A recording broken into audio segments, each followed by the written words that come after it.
Dito sa Three of Swords energy, hindi ko nakikita na ito ay somewhat here na third party or very heartbreaking na related sa love. Pero dito mas napo-focus ko ito.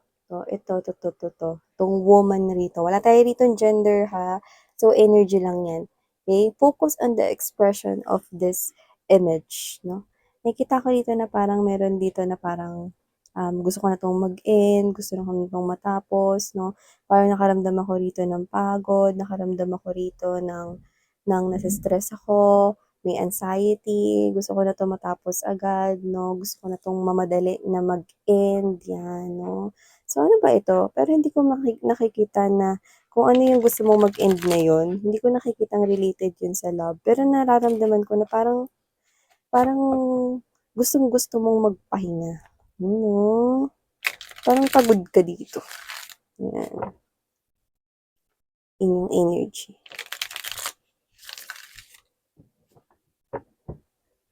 Tsaka parang dito, mapapaisip ka sa sitwasyon na ito, no? Kung ano ba talaga itong nangyayari, no? At saka parang medyo may sasagi rin dito sa isip mo na parang i-end na ito, you know? May ganun, pero hindi ka masyado nagpo-focus, okay? Dun sa bagay na yun, kasi parang may iba ka pang iniisip. Ano nangyayari dito? Yeah, this might be related at work. We have here the Three of Coins energy. This might be related sa work.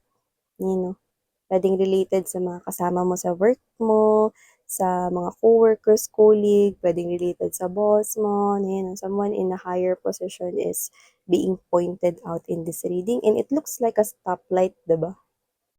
So, it looks like, okay, somewhat situation is happening here related sa yung trabaho or sa iba maaring ito ay negosyo, but let's see.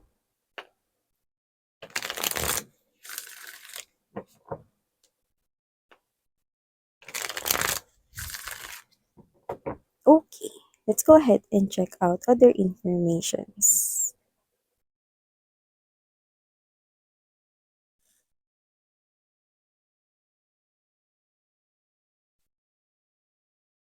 Mm,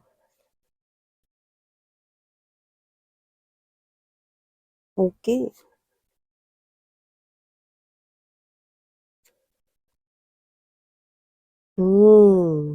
Okay. Medyo parang imbier na ka dito. Wala tayong gender pero imbier na yung energy na nakuha ko rito. Right at the heart of this reading is the Three of Coins.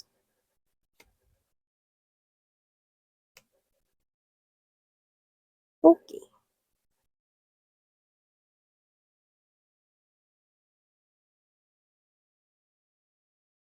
Yun, no? Ito pala yun. Okay? So,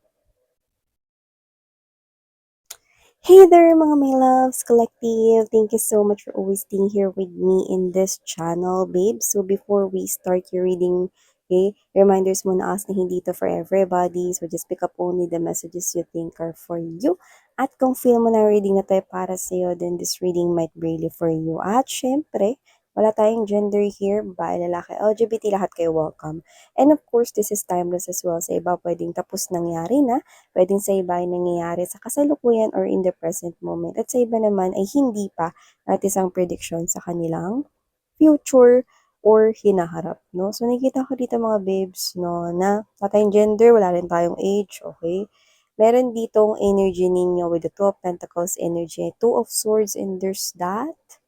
Eight of, uh, Eight of Swords energy, and there's that Five of Pentacles. I think this is somewhat here related to your work, you know. Kayo 'to na nakikita ko na nagfo-focus naman kayo sa work ninyo, hindi naman kayo nagpapabaya, although minsan parang tinatamad kayo 'no, inaantok kayo, may mga gano'n 'no, pero nagtatrabaho pa rin kayo ng maayos 'no. So nakikita ko rito na okey ka naman sa work 'no, nakikita ko naman na ginagawa mo rito yung mga pending mo rito mga trabaho 'no, tinatapos mo rito yung mga kailangan mong tapusin at gawin 'no, on or before deadline. So nakikita kita dito na medyo marami kang ginagawa, nahihirapan kang i-balance yung time mo dito, yung iba pumapasok kayo ng mas maaga 'no, compared sa pag-time in ninyo or yung regular office hours 'no. Pumapasok kayo ng maaga 'no, para, makarami kayo ng tapos ng trabaho dito. So, maaaring ito ay parang time kung saan medyo busy kayo sa work 'no, pero alam niyo kung ba't kayo nai-imbire na rito 'no, sumasakit yung ulo niyo rito 'no, at nasa-stuck kayo dito sa klase ng energy na kung saan parang kayo 'to na na naiinis, nabibwisit dito 'no, kasi parang pakiramdam ninyo pinagdidiskitahan kayo ng isang energy dito. 'Yan, naku, naku, naku, naku, naku, naku, miss 'yan 'no. Sino ba 'yan, i-reveal mo na. So nakikita ko rito na kung sino man 'tong imbir na kayo 'no, lumalabas siya rito bilang King of Coins energy to the Knight of Swords. So kung sino man 'tong energy na 'to mga babes 'no, could be your boss. There could be someone here higher yung designation or yung posisyon sa kumpanya na pinagtatrabahuhan mo or sa pinagtatrabahuhan mo, okay? So, nakita ko na kung sino man 'tong energy na 'to 'no, nakikita ko rito na ang dami-dami ko na ngang ginagawa miss yan, inuutusan pa ako niyan, 'yan 'no. Puwede naman niyang iutos 'yan, alam niya naman na may pinapagawa pa siya sa'kin nung nakaraan, 3 days ago. Alam niya naman na may deadline 'to ta's uutusan niya, ako pa rin, ako lang ba tao sa kumpanya na 'to, ilang floors 'to, ako lang ba tao dito? Ako lang. Sana taasan niya rin yung sahod ko.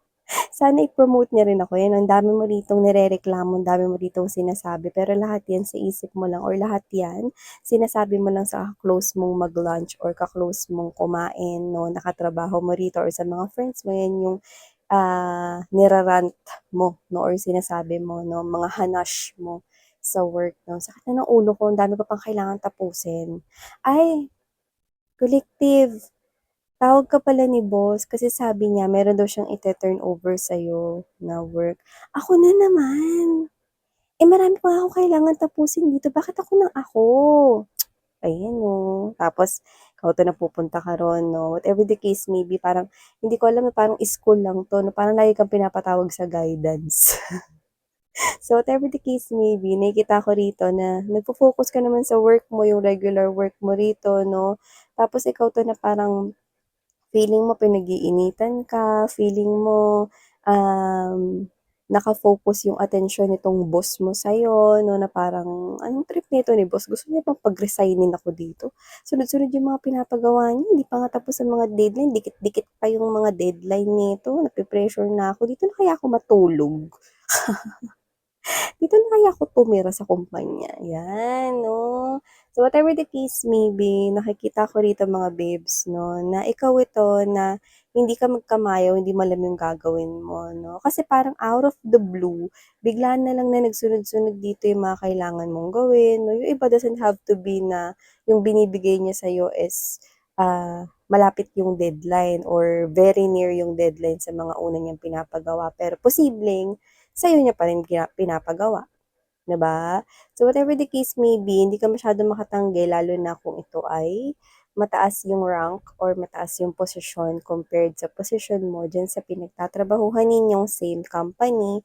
Maybe this is someone here who is a CEO or puwede rin naman na siya yung owner ng company, pero hindi naman din, posible, I mean, hindi rin naman imposible na maaaring siya yung supervisor or yung, um manager mo, So, nakikita ko dito mga babes 'no, that this person here, talagang nagge-get into your nerves siya 'no. Trabaho ito na parang hindi ka makapagreklamo sa kanya, na parang ang masabi mo lang dito is, "Okey po boss."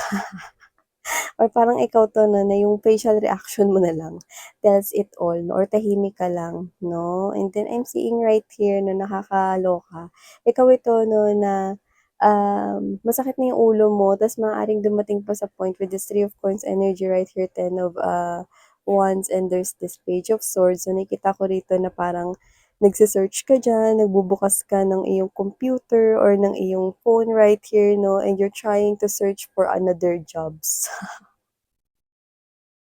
Try ko nga dito sa Jobstreet, tingnan ko nga rito baka may iba pang hiring sa ibang kumpanya.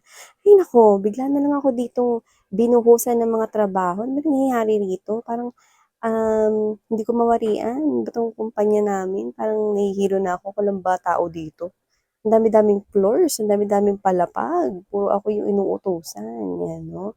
So nakikita ko dito na darating sa punto na pagka feeling mo pagod na stress ka na 'no, nagse-search ka diyan sa computer mo 'no, ng kung saan ka puwedeng lumipat ng trabaho. Pero at the same time, hindi mo naman yun as in tinutuloy talaga, 'no? Kasi nagfo-focus ka pa rin sa work mo, importante kasi sa'yo yung work mo, eh, 'no? 'Pag may natatapos ka kasi, very fulfilling sa'yo, 'no? Happy ka 'pag may natatapos ka. So, nakikita ko rito na may potential ka talaga to grow your finances right here kasi masipag ka, 'no? Ayun 'no, hawak mo yung kandila ditong green, 'no? Basta as long as finances kasi the color green is the color of finances, pentacles, and coins. So, nakikita ko dito na ikaw 'to na parang kahit ang dami ritong mga parang feeling mo negative vibes or negative energies around you, "Ay naku, tatapusin ko 'tong work ko." Hindi ako yung tipo ng energy tutulala rito 'no. Hindi ko masyadong aaksayahin yung oras ko rito na natutunganga o hindi gagalaw dito. Kailangan tapusin ko muna 'tong trabaho ko, mamaya na lang ako mag-iisip. 'Yan 'no, parang ikaw 'to na alam mo yung ano, yung uso 'no, yung trending dati na ano, na ang dami kong ginagawa, wala akong time para tumunganga 'no, or wala akong time para umiyak. 'Yan yung mga gano'n. So, whatever the case may be, nakikita ko rito na parang bising-busy ka, drained na rito yung isipan mo 'no. Yung iba sa inyo puwedeng, hindi na kayo nakakapag-isip ng maayos 'no. Pero yung iba alam mo, nakikita ko rito na hindi naman kayo as in talaga yung hindi na kumakain 'no, pero posibleng sa mesa niyo na kayo kumakain. Yun yung nakikita ko rito, no. So whatever the case may be, I'm seeing that you are really dedicated with your work 'no. But look at this person over here na pinag-uusapan natin, no? The King of Pentacles energy and there's this Knight of Swords. Maybe this person here is owning a dog or a cat or any pet right here. But the King of Pentacles is someone here who is faithful, no?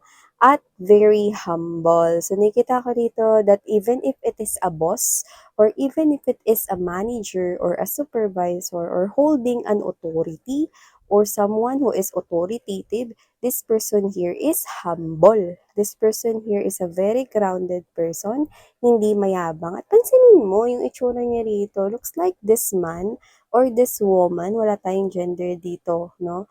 Ay, masaya dito.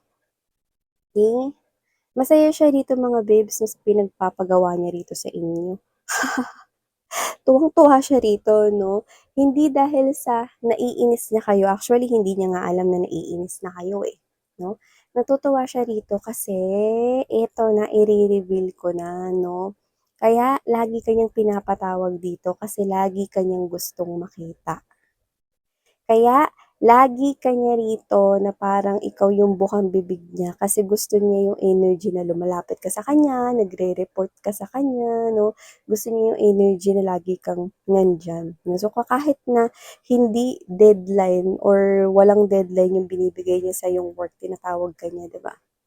So, nakikita ko rito na itong person na 'to 'no, medyo hindi siya gano'n ka-romantic.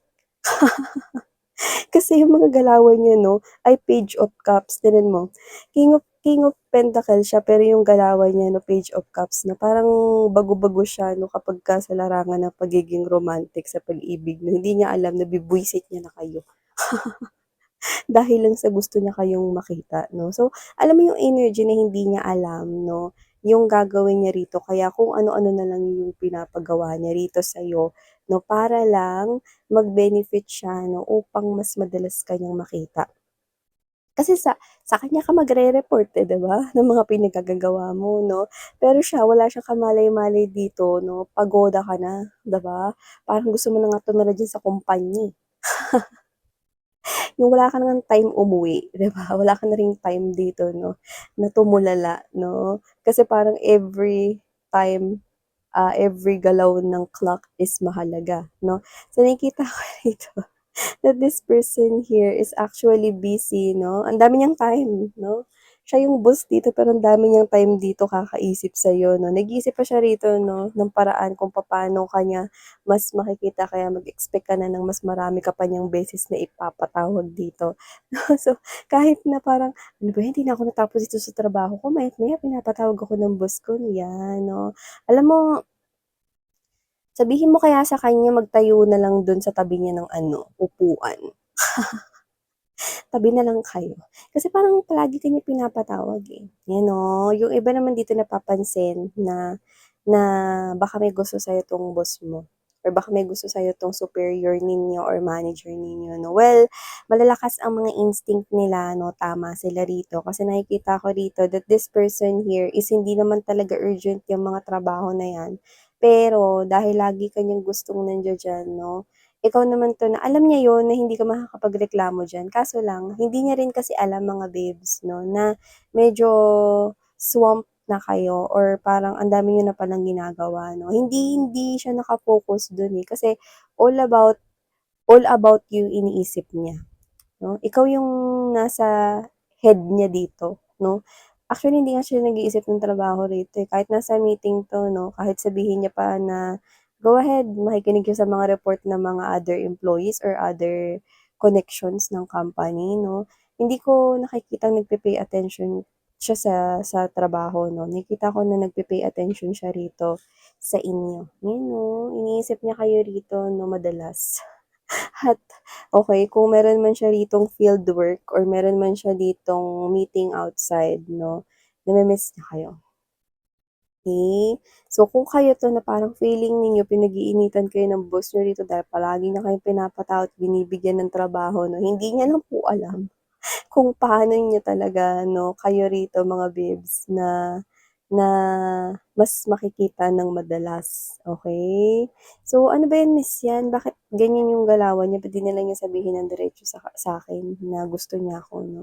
Dito kasi mga babes 'no, dito kasi workplace 'tong nakikita ko, trabaho kasi 'to. Ayaw niya rin kasi na pagtsismisan ka. Okay, yun yung nakikita ko rito. And also, hindi niya rin kasi alam kung paanong approach yung gagawin niya, okay. This might not be the first time na nagkaroon siya ng ka-in relationship or gusto niyang ma-involve sa love. Pero siya talaga yung klase ng energy na parang hindi niya alam kung paano i-show yung pagiging romantic side niya. May romantic side siya pero hindi niya alam kung paano niya ipapakita kaya lumalabas na yung mga galawan niya 'no is parang pambata. Page of Cups energy. Pero interesado siya sa'yo rito, Kaya nga 'wag ka na magugulat 'no, kung mag-meeting kayo ta's dalawa lang kayo, 'yan 'no. 'Wag na kayong magugulat na may pa-gano'n siya rito sa mga susunod pa na mga araw or sa susunod na mga linggo pa here for you 'no. Habang ikaw gulong-gulo dito, hindi mo na alam kung anong gagawin mo 'no, ang dami mong kailangang gawin 'no, tapos lagi ka pang tumatayo dun sa desk mo 'no, kasi pinapatawag ka niya, hindi mo alam gusto ka lang pala niya makita 'no, parang, ay, inis na inis ka na. Tumutunog yung telepono mo parang gusto mo ng tanggalin yung kable 'no, parang, "Ah, Miss Collective, can you please, go to my office now?" 'Yan 'no, or "Mister Collective, can you please go to my office now?" 'Yan 'no. Tapos after ano 'no, after 15 minutes tatawag siya ulit 'no. Ta's tuwang-tuwa siya rito 'no, lagi ka niya nakikita rito, hindi niya alam hindi ka na natapos sa ginagawa mo. So ano ba 'to miss niya, matatapos pa ba ako sa ginagawa ko? Hindi. Alam mo mga babes, na-focus ka kasi pagdating sa work kaya hindi mo napapansin, okey, yung mga galawan nitong person na 'to 'no, na nagpapapansin lang siya sa'yo rito para mapansin mo siya. Kasi nagfo-focus ka lang dito sa trabaho mo at 'yan yung priority mo ritong tapusin, 'yan 'no. Kaya hindi mo rin masyado napapansin na yung mga kinikilos niya rito ay related na pala sa may gusto siya sa'yo. 'Yan. So, 'yun yung nakikita ko rito 'no. So, kung sino man 'tong energy na 'to expect mo na yung mga next niya ditong gagawin 'no is yung may meeting pero kayong dalawa lang, mga ganyan 'no. Parang mukhang date na 'yun or whatever 'no, pero hindi mo 'yun maiisip pa kasi nga boss mo siya or yung work is pagmumukhain niyang related sa work. I mean yung meeting is pagmumukhain niyang related sa work yung pag-uusapan 'no, pero hindi mo alam na parang gusto ka lang pala niya makita, ano ba 'to, day off ko 'to, bakit sasama pa ako dito sa meeting na 'to tapos, Later malalaman mo kayo lang palang dalawa yung may meeting. Ay naku, may company outing daw tayo, 'yan 'no. Ay hindi ako sasama be, 'yan 'no, may gano'n ka. "Ay, hindi ako sasama," example lang 'to, kasi papahinga ako, ang dami kong ginawa, eh. Tsaka ano, gusto ko lang muna parang peace of mind sa araw na 'yan 'no, 'yan. Tapos nagpalabas ng meeting, required daw. Required daw na umattend dun sa company outing natin, sabi ni boss 'no, para lang makasama isipin mo yun 'no, so whatever the case may be, gusto niya kasi lagi ka nakikita 'no, and I think the main reason kaya may company outing ay dahil sa'yo, ayan. So bahala kayo. Bahala kayo dito. Pero alam mo mga babes, nakikita ko rito na yun lang yung trip niya 'no, madalas ka niya ritong makita, yun yung gusto niya 'no. Kaya kahit na sa mga araw na pahinga ka 'no, ayaw mo magpagambala 'no, naiinis ka pa din 'no, kasi hindi mo pa nare-realize na kaya siya gumaganyan ng galawan kasi may gusto pala siya sa'yo. Okay. Iba kasi yung focus mo ay trabaho at kung papaano mo tatapusin yung mga dapat mong tapusin, 'yan 'no. Ang iniisip mo kasi dito is pera at kung papaano ka rito makakapag-ipon pa ng pera, yun yung iniisip mo. Never na sumagi sa isip mo magkakagusto rito sa'yo yung boss mo, 'yan nakikita ko dito. Well, may gusto na siya sa'yo, too late though. Huli ka na sa balita, kaya kinuda ko na. So yun yung mga babes, ito yung mga mensaheng nakuha natin here for ya guys. Please do check out other channel, link is down below sa ating description box. Muli ako po siya ng inyong psychic medium, Sarang Love and Light. Annyeong!